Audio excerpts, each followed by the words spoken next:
wanna make a song like North Posse?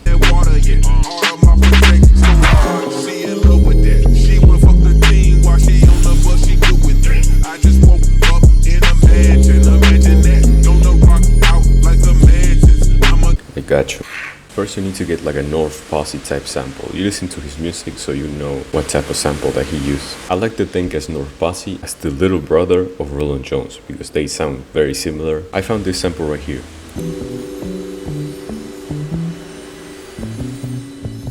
Drag it to the playlist, gotta chop it. So for the BPM is usually around 125 to like 160. For this one I will do 150 BPM. This is how I chop the sample.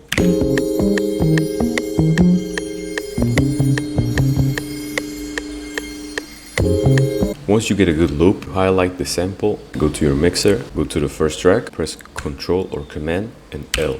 So you assign the sample to a mixer track. Now you go to one of the slots, you put an EQ on it. This is how you should EQ this type of sample. You go to presets right here and go to 20 Hz plus 18 kHz cut. Now this is what you need to do. Play the sample and while it's playing, that's it. It doesn't really need a massive EQ, 35 different effects. You can throw an RC20 if you want, but North Posse's music doesn't revolve too much around being lo-fi. And the good thing is you can use pretty much whatever sample you like. His sample selection is very broad, but this one specifically sounds like something that he would use. That's why I chose it to teach you. And now this is the most important part, making funk like North Posse. The drums and the bass. He always uses the same drums, like 90% of the times he uses the same drums, and I'm gonna show you the drums that he uses. So he uses the RJ kick, which is this one, a random hat, it doesn't really matter, and the snare. He uses this snare 99% of times. It's this one.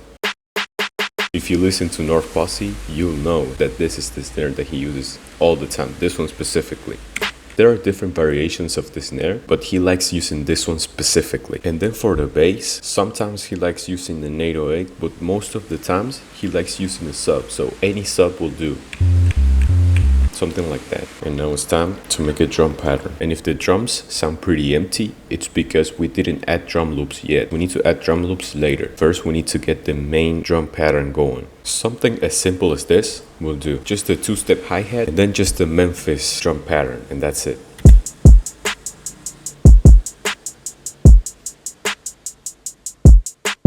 If you don't want your hats to sound that stagnant, you can go to the piano roll, select them all by holding Ctrl and dragging the click, press Alt and R, or going to the little wrench right here and clicking on randomize, disable the pattern section, and then if you move the velocity knob, look at the bottom, you're randomizing the velocity. Now they sound more natural.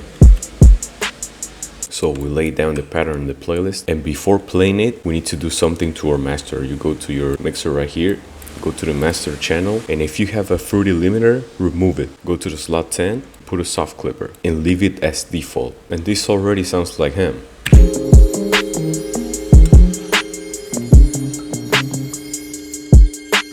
So what I want you to do now is go to the pattern 1, the one that you created with the drum pattern. Go to the picker right here. I have it on the right, you probably have it on the left. Right click and split by channel, and you're gonna have something like this. So you hold shift, you click on the first one, you click on the last one, and then you drag them. So you have everything separated. And what I want you to do right here, go to the second snare, click on this, and make it unique.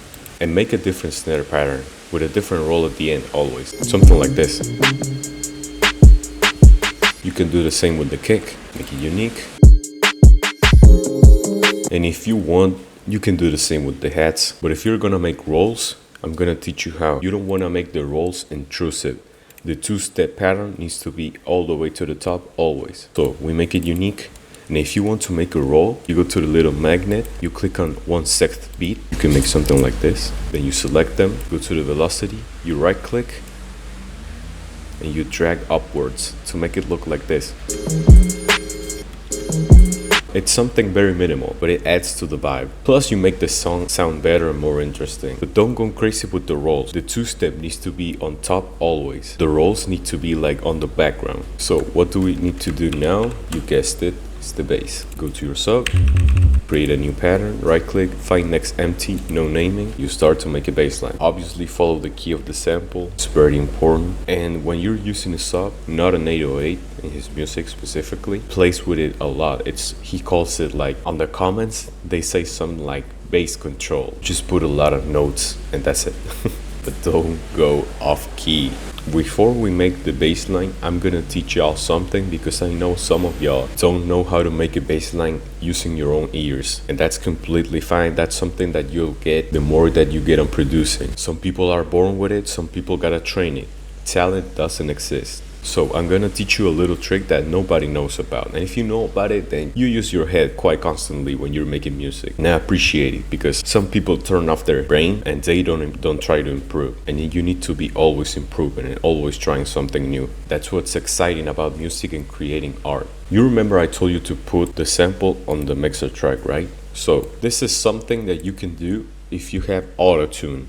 If you don't have it, crack it. Put auto key on it.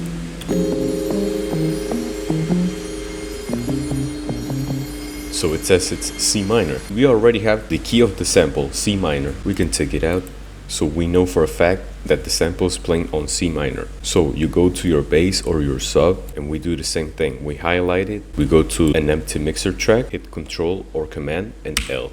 And what I want you to do with this is go to an empty slot and open up Tuner, and it's going to look like this. Now, what I want you to do with the sub, you can play the notes by hitting the keys on your keyboard. So Q, it's supposed to be C. If we go to the piano right here and I press Q, it presses C, right? First, we highlight the bass button right here on Tuner. Now, I'm gonna press C. You can press it right here as well. You can go to the little wrench and press it down here, but I like using my keyboard, so I press Q. And it says it's G sharp 2, even though I'm playing the C note. That means we need to tune our bass first. When we right click on these notes, you can see on the top here, it says root note D5. We need to put it on G sharp. This is G, so this is G sharp. What happens when we press Q again? It says it's C2, right? But look at this, it says plus 26 cents. So it's out of tune still. So we go to the pitch, the range should be in 1, and since it says plus 26, it's cancel this out. It says plus 26 cents, we need to go minus 26. So we lower it, minus 26. What happens if I play Q now? This is C, and the note gets highlighted. That means our bass is finally on tune. And now we can go to our bass pattern, right click piano roll, we go to the options right here, we click on view, scale highlighting, and it said it was C minor. When it says minor, you need to click on minor natural Aeolian. If it's major, you click on major Ionian. So it's minor natural Aeolian, right? Click it. Now we go back again, view, scale highlighting, and if it says F sharp minor, you click on F sharp, but this time it said C. So we click on C, and the highlighted notes are the ones that are on key with the sample. What you can do as well, if you have FL21, is right beside the magnet, there's a little music note. It says snap to scale. So what it does basically, every time you place a note, it only lets you put it in key. It won't let you place it on the ones that aren't highlighted. So we're finished tuning our bass. We know the key of our sample. We have our bass tune. We have the scale selected and everything. Let's make bass control. But first, let me take a sip real quick.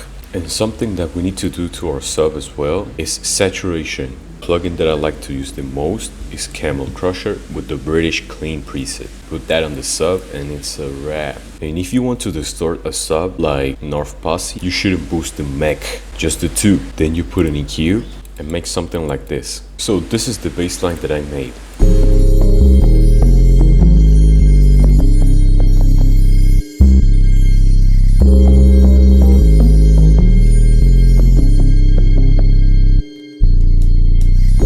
What I want you to do right now before playing everything is grabbing your kick, select it this way, go to an empty slot and hit Command or Control and L. So you have your kick right here, right? I want you to make a sidechain. I made a sidechain tutorial, how to make a sidechain bus, everything. There's gonna be a little card right there. You click on it and there's a tutorial about that. But I'm gonna keep it brief for this one. Put a P controller on the kick. You need to configure it like this. Bass on 80%, lower the volume, and every time you play the kick, it's going to look something like this.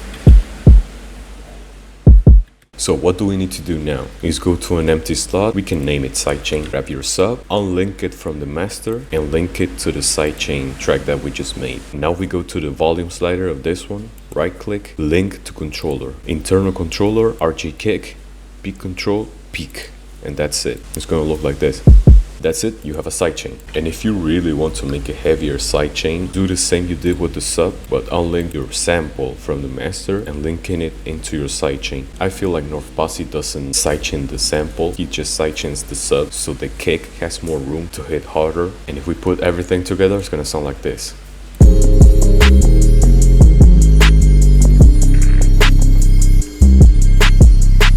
Now we need to arrange this, right? We can make a little 4-bar intro. Just grab the last section of our pattern, hold shift and move it. That's it, we have our intro. And what we need to add right now is perk loops. And you want to find like minimal perk loops. You can add a little Vox intro if you want on top of the song. And one little trick you can do, instead of hitting Control and L or Command and L, is double clicking on it. Go to the track button, you click it, and it automatically places it on an empty slot on the mixer. We can mix our little Vox right here. Something like this is okay. Then we need to add a delay. I like using delay 2. If you like using delay 3, use delay 3. And if you like using delay 1, just uninstall the FL Studio. What we need to add as well is this little effect right here. And it sounds like this.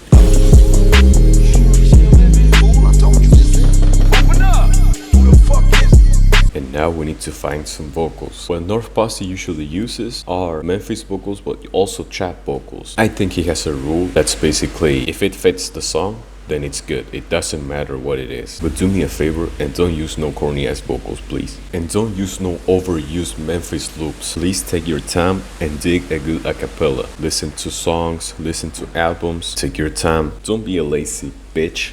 I don't like lazy bitches. I want you to make bangers. If you're new and you struggle to find acapellas, just look up a Juicy J song. He has like a million songs you can extract the acapella from. So I found this one. What you want to do is double click on it, put it on stretch. Because when you fit it to tempo, if you don't put it to stretch, it's gonna take like 75 hours. So we go right here, fit the tempo. You need to look it up on Google, like search up Juicy J and it's gonna tell you 145. So you go to type in BPM 145, enter, and it's going to be automatically set on tempo. Ride my two-seater, it's just me and my 2-liter. What you can do as well is lower the pitch. Ride my two-seater, it's just me and my 2-liter. And what North Posse does is not put the acapella too high. He likes the drums, the snare, the bass, and the sample being really high, and the vocals work more as a layer. We loop everything just to get the main structure going, then you can start adding your own stuff to it. Arrangements should look like this. You can obviously make your own type of arrangement. You can make bridges in which there are no drums playing. I just wanted to keep this one simple, but you need to make it sound interesting. I made different bass patterns. I made different snare rolls. Put some little effects here and there, but you can go OD on it if you want. Pause, I don't know. And if you're interested in learning even more and make the best music that you can as fast as possible, I have a private community. It's the first link in the description. I can teach you all I know. I've been producing for more than 10 years. So if you feel like you're stuck and you want to make the best music that you can, click the first link in the description and check it out. I'm gonna leave a little zip on the description with the drums so you can use them. I have a ton of drum kits on my store. You can check them out. This is the end result. This has been Shinzo, guys. Later. Whatever, man. This it? Yeah, this it right here. Open up!